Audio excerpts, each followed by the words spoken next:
छत्रपति शिवाजी महाराज एक महानायक की अमर गाथा। साल 1630 की एक पावन सुबह, जब शिवनेरी किले की ऊंची प्राचीरों पर सूरज की किरणें सुनहरी आभा बिखेर रही थीं, पूरे किले में उत्सव का माहौल था। शिवनेरी की माटी धन्य हो गई थी, क्योंकि जीजाबाई ने एक तेजस्वी पुत्र को जन्म दिया था। जब उन्होंने पहली बार अपने नन्हे बालक को गोद में लिया, तो उनकी आंखों में प्रेम और गर्व की चमक थी, लेकिन साथ ही एक दृढ़ संकल्प भी। यह कोई साधारण संतान नहीं थी, बल्कि एक भविष्य का योद्धा था, जो अत्याचार और अन्याय के खिलाफ लड़ेगा और हिंदवी स्वराज्य की नींव रखेगा। उन्होंने अपने पुत्र का नाम शिवाजी रखा और मन ही मन संकल्प लिया कि वह अपने बेटे को एक महान राजा बनाएंगी।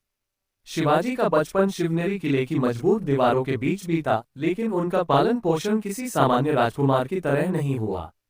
अन्य बच्चों की तरह खेल कूद में समय बिताने के बजाय वे घुड़सवारी, तलवारबाजी और युद्ध की बारीकियां सीखने में जुट गए। किले के प्रांगण में वे अपने साथियों के साथ युद्धकला का अभ्यास करते, घोड़े दौड़ाते और छापामार युद्ध की रणनीतियां समझते।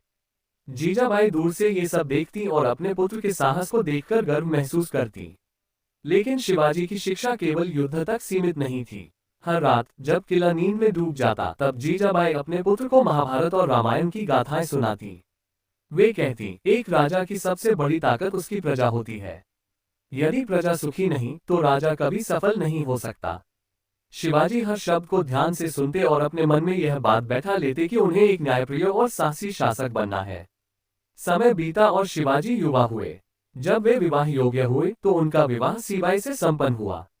ये केवल दो व्यक्तियों का मिलन नहीं था, बल्कि मराठा साम्राज्य की एक नई शुरुआत थी। रायगढ़ किले में भव्य समारोह हुआ, दीप जलाए गए, मंत्रों की गूंज से वातावरण पवित्र हो उठा और शिवाजी तथा सीबाई ने अग्नि के समक्ष 7 फेरे लेकर साथ जीने मरने की कस्में खाईं। लेकिन शिवाजी को सिर्फ एक परिवार का मुखिया नहीं, बल्कि एक विशाल साम्राज्य का स्वप्न देखने वाला योद्धा बनना था।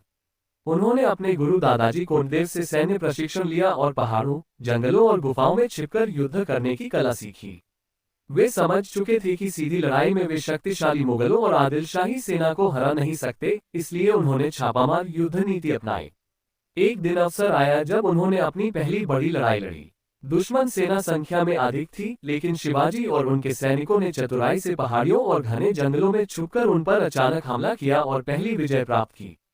ये जीत छोटी थी, लेकिन इसने पूरे महाराष्ट्र में शिवाजी का नाम फैला दिया। अब वे केवल एक सेनापति नहीं, बल्कि स्वराज्य की उम्मीद बन चुके थे। धीरे धीरे उन्होंने कई किलों पर अधिकार किया और एक स्वतंत्र मराठा राज्य की नींव रखी। हर विजय के बाद वे किले की प्राचीर पर खड़े होकर अपने नए राज्य को निहारते और सोचते, ये केवल एक शुरुआत है, एक दिन पूरा देश अन्याय से मुक्त होगा। उनकी सेना में जोश था, उनकी रणनीतियां अचूक थीं, और सबसे बड़ी बात, उनके पास उनकी मां जीजाबाई का आशीर्वाद था। समय के साथ शिवाजी की ख्याति इतनी बढ़ गई कि उन्हें छत्रपति की उपाधि से नवाजने का निर्णय लिया गया। रायगढ़ किले में भव्य राज्याभिषेक हुआ। पूरे महाराष्ट्र से संत, योद्धा और प्रजा रायगढ़ पहुंची। जब शिवाजी ने स्वर्ण मुकुट धारण किया और सिंहासन पर बैठे, तो उनके चेहरे पर संतोष और संकल्प दोनों झलक रहे थे। वे अब केवल एक योद्धा नहीं, बल्कि एक शासक बन चुके थे। उन्होंने एक ऐसा प्रशासनिक तंत्र तैयार किया, जहां न्याय और मराठा संस्कृति सर्वोपरि थी। उन्होंने महिलाओं की सुरक्षा के लिए कड़े नियम बनाए और प्रजा की भलाई के लिए कई योजनाएं शुरू की। उनका बेटा संभाजी भी अब उनके साथ था और शासन की बारीकियां सीख रहा था। लेकिन हर महानायक की कहानी का अंत होता ही है।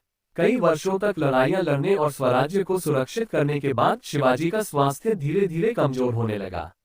रायगढ़ किले के भीतर जब वे अपने अंतिम समय में थे, तो उनके चारों ओर उनके प्रियजन, मंत्री और सेनापति खड़े थे। उनकी आंखों में न चिंता थी, न डर, बल्कि एक असीम शांति थी।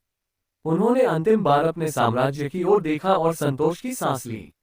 उनका जीवन समाप्त हुआ, लेकिन उनका स्वराज्य, उनका सपना, हमेशा के लिए जीवित रहा। छत्रपति शिवाजी महाराज केवल एक योद्धा नहीं थे, बल्कि वे साहस, न्याय, स्वतंत्रता और आत्मसम्मान की प्रतिमूर्ति थे। उन्होंने न केवल मराठा साम्राज्य को एक पहचान दी, बल्कि आने वाली पीढ़ियों को ये सिखाया कि अपने हक के लिए लड़ना कभी गलत नहीं होता। उनकी मृत्यु के बाद भी उनकी वीरता और कुशल नेतृत्व की गाथाएं सदियों तक गूंजती रहीं।